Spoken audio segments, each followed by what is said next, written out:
Hi everyone, in my previous video I showed you my Sultai graveyard deck. In this one I want to present you a budget version of it. To make it so I cut the blue color, turning it into Golgari. The idea behind this deck is very similar. You're trying to outvalue your opponent with Genesis by returning big inexpensive creatures and casting them every turn. So let's start with mana base. There are 20 lands, among them 6 forests, 6 swamps, 4 Llanowar wastes and 4 Argov, Sanctum of Nature. This land allows you to mill yourself and create bodies if you have nothing better to do with your mana. Let's get to the actual milling. Stitcher Supplier, cards like Blanchwood Prowler and Satyr Wayfinder help you find your land drops, because in this version there are only 20 lands. You could also be playing Gnawing Vermin, Mire Triton, Undead Butler or Glowspore Shaman, but they are not as good as the cards I just mentioned. From the non-creature mill cards we have Grisly Salvage, which can get you a creature or a land. Gather the Pack, similar to Grisly Salvage except it only grabs a creature. Tapping at the Window could be useful because even if you mill it you can cast it for its flashback cost from your graveyard. Lastly, Grapple with the Past, which can return any creature or land card from your graveyard, not just from among those free it mills. When it comes to threats, there are, let's say, 3 categories. First would be Boneyard Wurm type of creatures, whose power and toughness is equal to the number of creature cards in your graveyard. From among those, I would suggest something like Old Stick Fingers. His power and toughness is also equal to the number of creature cards in your graveyard, except you can pay additional X. X can be 0. And if you do, you reveal cards from top of your library until you reveal X creatures and put them into the graveyard. Rest of the cards goes on the bottom. So later in the game you have a nice way of finding Genesis if you don't have it in your graveyard already, or to grow Old Stick Fingers simply. Slightly more expensive option at 3 mana, Splinterfright. It has evasion in the form of trample and mills you every turn on your upkeep. However, creatures like this, whose power and toughness is equal to the number of creatures in your graveyard, are very fragile if opponent has graveyard hate.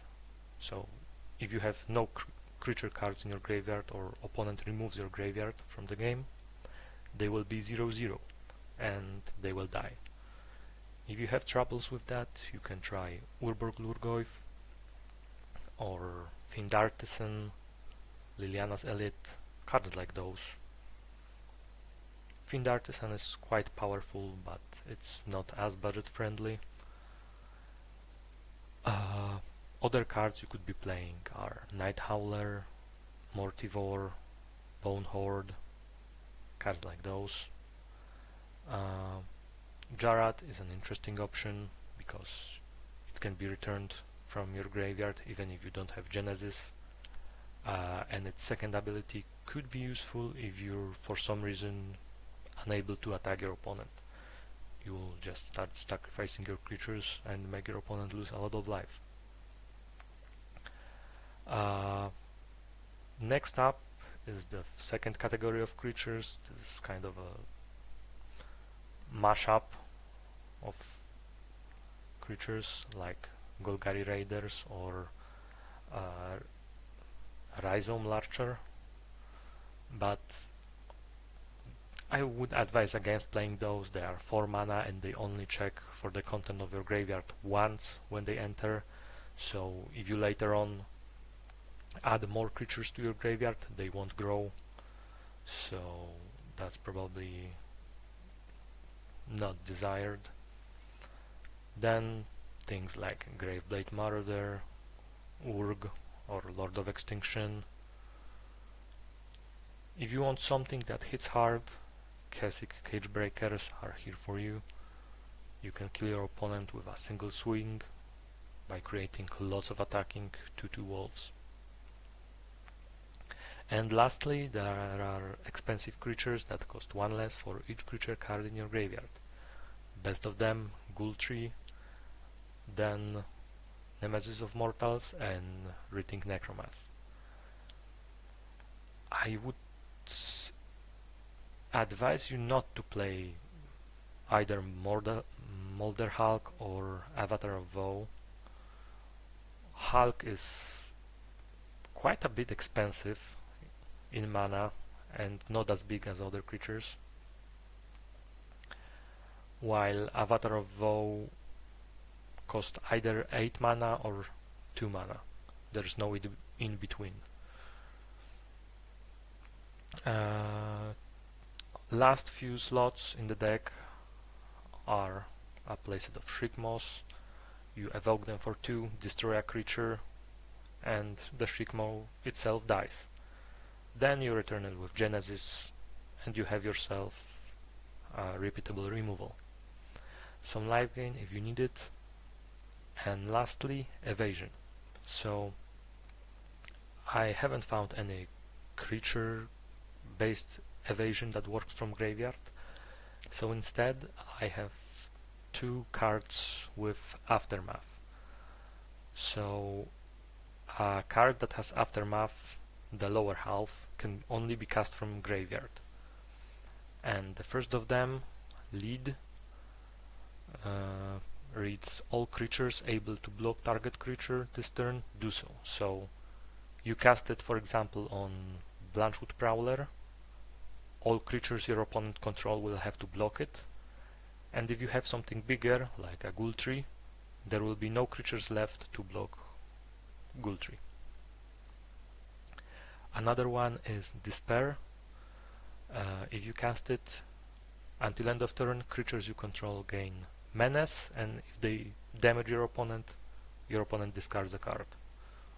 Menace is making your creature blockable only by 2 or more creature. A single creature cannot block it. So that would be the main deck. When it comes to sideboard, there are a lot of options. If you need more removal of any kind, there are cards like Kraul Harpooner to kill flying creatures, Foundation Breaker to destroy artifacts and enchantments, Plaguecrafter to make your opponent sacrifice creatures on Planeswalkers. Skyfisher Spider is an interesting option too. For decks that deploy a lot of creatures, you can unearth this Archfiend. Additional removal in the form of Drown in Filth and Overwhelming Remorse. If you want to overwhelm your opponent with not with the size of your creatures but with their number, there's Ghoul-Color Harvest, Spider Spawning, Worm Harvest, or Izoni. If you decide to go with this strategy, Garruk Relentless is a reasonable option because it creates bodies. With its first 0 ability, you can kill one of your weaker creatures and transform it. And while it's transformed, it has a bunch of very useful abilities that you could be using. If you need some graveyard hate, Turn the Earth or Ashiok Dreamrender. Marnwelk is another evoke creature which you can use to make your opponent discard cards. If you're afraid of graveyard hate, you could be playing Torrent Elemental. When you pay 5, you can put it from exile onto the battlefield. So if the opponent has something like Rest in Peace, you can be returning it over and over again, because when it dies, you will be returning it again to the battlefield. Lastly, I wanted to mention about a possible strategy with Emerge. So Emerge basically says you sacrifice a creature. You can sacrifice a creature to help cast this spell, and if you do, you subtract this creature's converted mana cost from the Emerge cost, and that's how much this creature costs. So, for example, if you sacrifice a Ghoultree, this Decimator of Provinces will only cost 2 green mana. If you sacrifice Nemesis of Mortals, Decimator of Provinces will cost just 3 mana. So, to make this strategy work, you want very expensive creatures that you will be casting for cheap, of course.